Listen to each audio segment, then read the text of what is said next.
باپ کا انتقال حضور کے اس دنیا پہ قدم رکھنے سے پہلے ہی ہو گیا تھا. ابھی شکم مادر میں تھے کہ حضرت عبداللہ کا انتقال ہو جاتا ہے. در یتیم پیدا ہوئے. 6 سال کی عمر میں ابوا کے مقام پر ریت کے ٹیلے آئے تو وہاں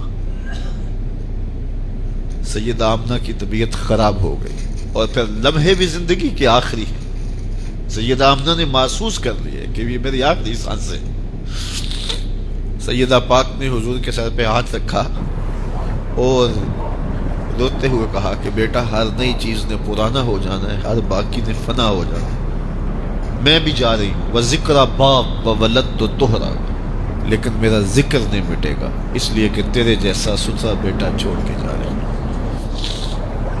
یہ آخری لفظ تھے سیدہ پاک کے کہ سیدہ آمنہ سلام اللہ علیہا کا انتقال ہو گیا. خیر، حضور ماں سے لپٹ گئے. امی آپ آگے بولتی نہیں ہیں، لیکن خاموش ہو گیا تھا چمن بولتا. حضور نے وہیں پھر اپنی ماں کی تدفین کی. تدفین کے بعد ام ایمن کے ساتھ سواری پر بیٹھ جاتے ہیں اور چمٹ جاتے ہیں ام ایمن کے ساتھ، اور وہ جا کے حضرت عبد المطلب کے سپرد کر دیتی ہیں. تو حضرت عبد المطلب حضور کو آغوش میں لے کے بڑا روئے اور ام ایمن سے کہا کہ میرے اس بیٹے کا تم نے خاص خیال رکھنا ہے. اور پھر انہوں نے اتنا خیال رکھا کہ میرے حضور فرمایا کرتے تھے، ام ایمن میری ماں کے بعد میری ماں ہے. 2 سال کے بعد حضرت عبد المطلب کا بھی انتقال ہو گیا. ابن حشام کے یہ لفظ سینہ چیرتے ہیں کہ جب امیر قریش کا جنازہ اٹھا تو سارا مکہ جنازے کے لیے امڑ آیا، لیکن لوگوں نے 8 سال کے ایک بچے کو دیکھا جو دیواروں سے لپٹ لپٹ کے رو رہا تھا.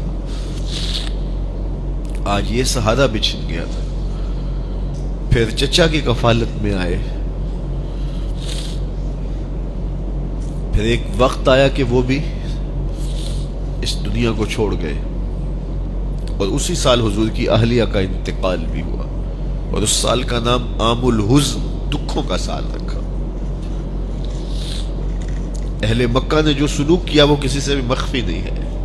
پتھر مارے، گڑھے کھودے، کانٹے بچھائے، اجریاں ڈالی، اپنے گھروں کے کوڑے لا کے حضور کے گھر کے سامنے رکھ دیے.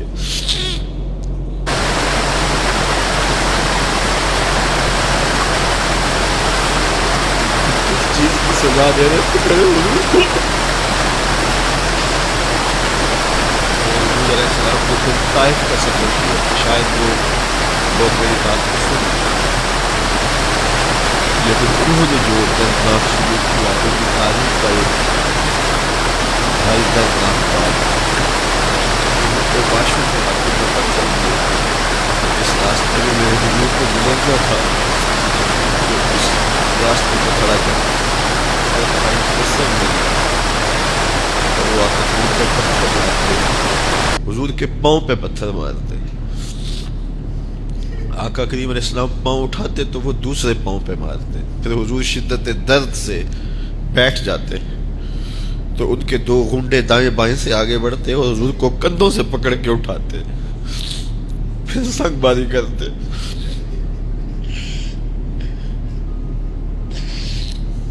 نالین حضور کے خون سے بھر گئے. عذاب کے فرشتے حضور کے پاس آئے کہ اگر آپ بد دعا بھول دیں تو ابھی ہم ان پہاڑوں کو جوڑ دیتے ہیں اور یہ طائف کے لوگ پس جائیں گے. ان پہاڑوں کے درمیان آسمان سے پتھر اتریں گے، ان کے سر کچل دیے جائیں جنہوں نے آپ کو دکھ دیے. اب صحابہ جو ساتھ تھے انہیں بھی شدید آرزو تھی کہ حضور ان کے لیے بد دعا کریں، انہوں نے بڑا دکھ دیا. تو پھر حضور کے ہاتھ اٹھ گئے. صحابہ کا خیال یہ تھا کہ ابھی حضور کی زبان کھلے گی اور بد دعا کے لفظ نکلیں گے اور یہ پیس دیے جائیں گے. لیکن جب وہ لب کھلے، وہ پتلی پتلی گلے قدس کی پتیاں، وہ لب ہائے دور جب کھلے تو لفظ کیا تھے؟ اے اللہ میری قوم کو ہدایت دے دے، یہ مجھے جانتی نہیں. اور کہا کہ مجھے ان کی نسلوں سے ایمان کی توقع ہے.